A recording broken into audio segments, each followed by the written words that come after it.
નમસ્કાર મિત્રો, આ ગુજરાત રાજ્યનું એક એવું ગામ છે, હરિયાળું ગામ છે ને અમારી સાથે છે અમારા વૃક્ષ સાથી મિત્ર અનિલભાઈ અંબાણી. અંબાણી ને તાવિયા અનિલ. ભારે કરી મેં કીધું અનિલભાઈ છે, અનિલ અંબાણી છે. અનિલ અંબાણી આપણી સાથે તો નથી, પણ અત્યારે અનિલભાઈ તાવિયા છે. અનિલભાઈ આ કયું ગામ છે? આ હળિયાદ ગામ છે, વલભીપુર તાલુકા. હા, વલભીપુર તાલુકાનું હળિયાદ ગામ.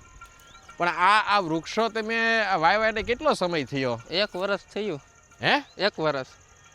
આ વૃક્ષ વાવ્યાને 1 વર્ષ થયું? 1 જ વર્ષ. હા. આમાં પાણી ટાંકામાં તમે દૂધ નાખો છો, બોર્નવિટા નાખો છો, શું નાખો છો? પાણી.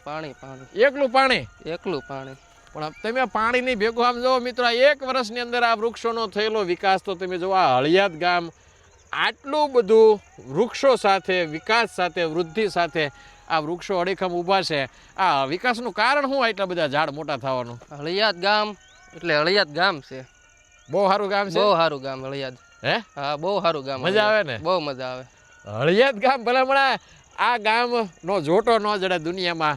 આ હળિયાદ ગામ આવું હરિયાળું થયું હોય અને ટૂંક સમયમાં વૃક્ષોએ વૃદ્ધિ વિકાસ સાથે મોટા થઈ ગયા હોય. માઝા મૂકી આને આ વૃક્ષોએ વૃદ્ધિમાં મોટા થવામાં માઝા મૂકી આ ધોળીને મોર થઈ ગયું હળિયાદ. આમ જો 1 વર્ષની અંદર આ વૃક્ષોનો વિકાસ તો તમે જુઓ ભલા માણસ, મારી પાછળ તમે જુઓ, એક ઝાડ કેવડું મોટું થઈ ગયું ફક્ત 1 વર્ષની અંદર. આ 2 થી 2.5 વર્ષ જેટલો વિકાસ. રોપા તો મોટા સદભાવના વૃદ્ધાશ્રમે વાવ્યા જ હોય, એક રોપો સારી હાઇટ સાથે વાવ્યો હોય, પિંજરા સાથે વાવ્યો હોય, પણ આ વૃદ્ધિ અને વિકાસ આ સદભાવના વૃદ્ધાશ્રમની મહેનત, આ ગામનો સાથ અને સહકાર એ દર્શાવે છે. આ ગામની જમીન, પાણી, એને પણ આ વૃક્ષોનો વિકાસ આભારી છે. ત્યારે અનિલભાઈ, આપની મહેનત આ વૃક્ષોના વૃદ્ધિ અને વિકાસમાં દેખાય છે. આવી અમારા વૃક્ષ સાથી મિત્રોની તનતોડ મહેનત થકી આ વૃક્ષો ઉજરતા હોય છે, આ વૃક્ષો મોટા થતા હોય છે. આ કહીએ ને, એક વૃક્ષ વાવી અને મોટું કરવું, લોહી પાણી એક કરવા જેટલું મહેનતું છે.